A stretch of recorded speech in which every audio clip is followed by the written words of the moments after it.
ফারাক্কা দিবস আমাদের স্বাধীনতা, সার্বভৌমত্ব,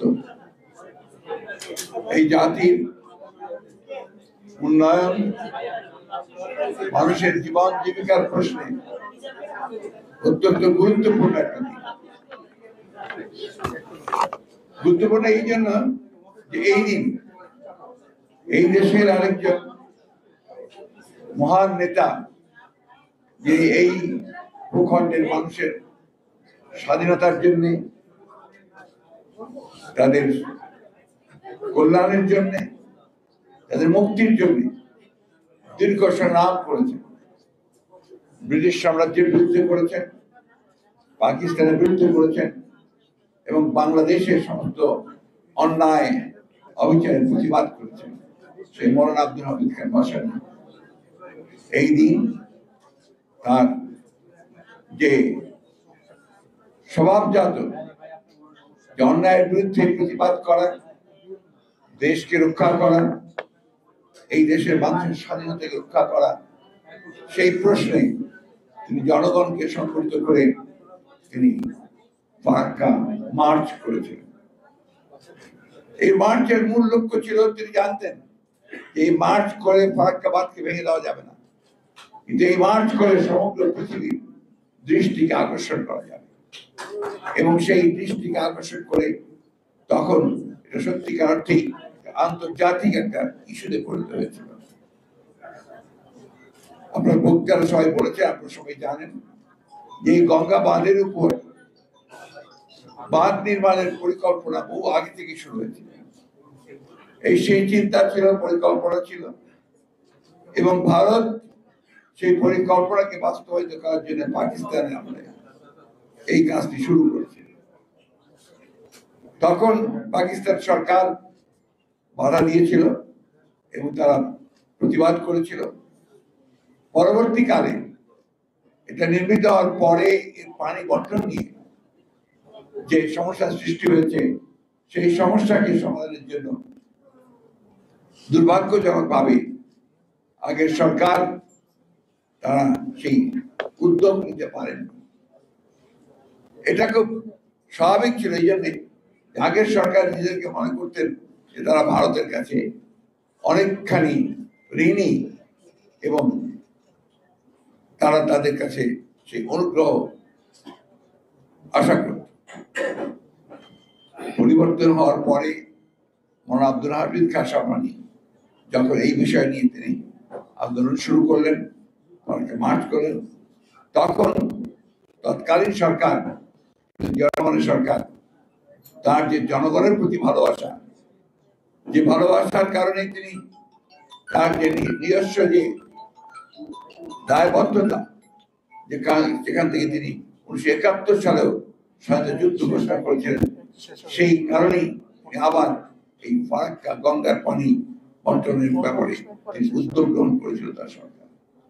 এবং সেই সরকার উদ্যোগ গ্রহণ করার পরেই তখন সেটা আপনি জানেন, একদিকে মৌলানা ভাসানীর এই ফারাক্কা মার্চ তাকে সাহায্য করেছিল এটাকে আন্তর্জাতিক পর্যায়ে পরিণত করার জন্য, এবং সেটা তৎকালীন যে ইসলামিক পররাষ্ট্রমন্ত্রী সম্মেলন হয়েছিল ইসলামিক রাষ্ট্রগুলোর, সেখানেও এটা উত্থাপিত হয়েছিল এবং সেখানে ভারতকে বলা হয়েছিল পানির ন্যায্য হিস্সা বাংলাদেশকে দেওয়ার জন্য। এবং প্রেসিডেন্ট জিয়াউর রহমান সাহেব তখন সেটাকে জাতিসংঘেও উত্থাপন করেছিলেন ন্যায্য পানির হিস্সার জন্য। বন্ধুগণ, এই বিষয়টা আমাদের নতুন নয়। আমরা বরাবরই লক্ষ্য করেছি যে বাংলাদেশের জন্ম হওয়ার পর থেকেই আমাদের প্রতিবেশী, যার কাছে আমরা স্বাধীনতার তাদের ভূমিকার জন্য আমরা অবশ্যই আমাদের ধন্যবাদ এবং কৃতজ্ঞতা আমরা প্রকাশ করছি সবসময়। তারপরেই আমরা যে লক্ষ্য করেছি, তারা সবসময় বাংলাদেশকে একটা নিয়ন্ত্রণের মধ্যে রাখার জন্য তারা সবসময় তাদের সকল কর্মকাণ্ডকে পরিচালনা করেছে। এবং শুধু ফারাক্কাবাদ নয়, গঙ্গার পানি নয়, বাংলাদেশের 154টি অভিন্ন নদী, সেই নদীগুলোর পানি বন্টনের ক্ষেত্রে তারা সব সময় পরিবেশী করেছে এবং তারা এই সমস্যার সমাধান করছেও না। তিস্তা নদীর পানি আপনারা সবাই জানেন, দীর্ঘকাল ধরে তিস্তা নদীর পানি বন্টন নিয়ে এই চুক্তি করছি, এই হয়ে যাবে, এখন ভালো অবস্থা আছে, এই করে করে কিন্তু এই সরকার কাটিয়েছে। এই যে আপনার ব্যর্থতা, এই ব্যর্থতার মূল কারণটি হচ্ছে যে সরকার যারা আসে, সরকার যে সরকার এখন আছে, সেই সরকার পুরোপুরিভাবে একটা নতজানু সরকার।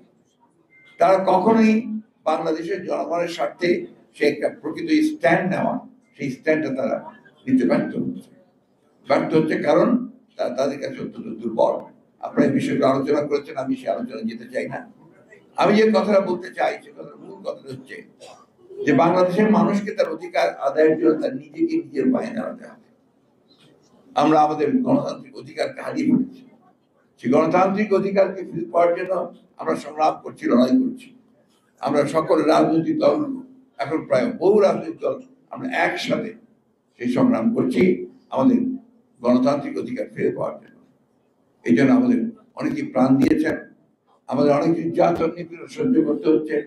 সবচেয়ে বড় বিষয় যে এই সরকারের নির্যাতনের কারণে এই দেশের আরেকজন দেশপ্রেমিক নেত্রী দেশনেত্রী বেগম খালেদা জিয়া, তাকে আজকে মিথ্যা মামলায় সাজিয়ে তাকে আটক করে রাখা হয়েছে। আমাদের নেতা তারেক রহমান সাহেবকে তাকে মিথ্যা মামলায় নির্বাসিত করে তাকে বিদেশে নির্বাসিত করে রাখা হয়েছে। ৬০ লক্ষ মানুষের বিরুদ্ধে আজকে মিথ্যা মামলা দেওয়া হয়েছে। এই কয়েকদিন আগে আপনার ৭ই জানুয়ারি নির্বাচনের পূর্বে মাত্র ৩ দিনে ২৭,০০০ নেতা কর্মীকে গ্রেপ্তার করা হয়েছে এবং আজকে এখনো সেই নির্যাতন নিপীড়ন চলছে। আমাদের নেতা কর্মীদেরকে, গণতন্ত্রের জন্য আন্দোলন করছেন নেতা কর্মীদেরকে সাজা দিয়ে তাদেরকে কারাগারে পাঠানো হচ্ছে। এর মূল কারণটাই হচ্ছে যে আজকে এমন একটা সরকার দখলদারিত্ব নিয়ে ক্ষমতায় বসে আছে, যাদের একমাত্র কাজ হচ্ছে যে তারা তাদের স্বার্থ, তাদের প্রভুদের স্বার্থকে রক্ষা করার জন্য তারা আজকে জনগণের উপর নির্যাতন নিপীড়ন চালিয়ে যাচ্ছে। আজকে ফারাক্কার সমস্যার সমাধান হবে কি করে? তিস্তার সমস্যার সমাধান হবে কি করে? অন্যান্য অভিন্ন নদীগুলোর সমস্যার সমাধান কি করে হবে? কারণ তারা তো দখলদারিত্ব করছে, তারা তো একটা বিশেষ দায়িত্ব নিয়ে এই সরকার ক্ষমতা দখল করে আছে। আজকে এই সরকার জনগণের সরকার নয়, নির্বাচনই তারা করে না। নির্বাচন করলে তারা জানে যে তাদের একটা ভূমিধস পরাজয় হবে, তারা নিশ্চিন্ন হয়ে যাবে। সেই কারণে বিভিন্ন কৌশলে তারা এখানে নির্বাচন একটা দেখিয়ে তারা ক্ষমতায় টিকে থাকে। আজকে বাংলাদেশের সকল উন্নয়ন, যেটা বলা হবে একটা মিথ, এটা কোনো উন্নয়ন নয়। এটা শুধুমাত্র এই সরকারকে টিকিয়ে রাখার জন্য একটা গোষ্ঠী তৈরি করা হচ্ছে, যে গোষ্ঠীগুলো এই তথাকথিত উন্নয়ন থেকে সবচেয়ে বেশি আপনার বেনিফিশিয়ারি হয়েছে। মাফিয়া রাষ্ট্র তৈরি করা হয়েছে। আপনি চারদিকে তাকিয়ে দেখবেন আজকে এখনকার যে সরকারের যে মদতপুষ্ট যে সমস্ত ব্যবসায়ী, যে সমস্ত ব্যক্তিরা আছেন, তারা সবাই এই তথাকথিত সরকারের যে আপনার গুণকীর্তন গায়, তার একটা মাত্র উদ্দেশ্য টিকে থাকলে তারা তাদের লুণ্ঠন, তারা তাদের যে আপনার বিদেশে টাকা পাচার করে সম্পদ তৈরি করা, তারা সেইগুলো তারা করতে পারবে। আজকে ফারাক্কা দিবস আমাদেরকে আব্দুল হামিদ খান ফাসানি, তিনি ছিলেন সেই জনগণের মানুষ। তিনি সবসময় জনগণের কথা নিয়ে বলেছেন, জনগণের যে সংগ্রাম করেছেন, কোনদিন ক্ষমতার আশেপাশেও যাননি, জনগণের স্বার্থ রক্ষার জন্য সবসময় লড়াই করেছেন। ফারাক্কা দিবস সেই জন্য আমাদের কাছে একটা প্রতীক, আমাদের আন্দোলনের, আমাদের সংগ্রামের একটা প্রতীক। আজকে আমরা সমস্ত বাংলাদেশের মানুষ বিশদভাবে তুলে ধরেছেন, টেকনিক্যাল সাইড, পলিটিক্যাল সাইড সবাই বলেছেন। আমি শুধু সংক্ষেপে বলতে চাই যে আমাদের সামনে কোনো বিকল্প পথ নেই। বাংলাদেশকে যদি আমরা রক্ষা করতে চাই, বাংলাদেশ স্বাধীনতা সার্বভৌমত্ব যদি আমরা পূর্ণ রাখতে চাই, বাংলাদেশের জনগণকে যদি আমরা রক্ষা করতে চাই, তার যে উন্নয়নের আকাঙ্ক্ষা, তার যে একটা গণতান্ত্রিক রাষ্ট্র নির্মাণ করবার যে আকাঙ্ক্ষা, তা যদি আমরা পূরণ করতে চাই, তাহলে আজকে সকলের দল মত নির্বিশেষে সমস্ত ভেদাভেদ ভুলে আজকে একত্র হয়ে এই ভয়াবহ দানবীয় যে একটা সরকার, মনস্টাস যে একটা গভর্নমেন্ট, যার একমাত্র কাজ হচ্ছে তাদের নিজেদের বৃত্ত তৈরি করা আর অন্য দেশের যে প্রভুত্ব সেটাকে মেনে নিয়ে তাদের যে স্বার্থ, সেই স্বার্থকে রক্ষা করা।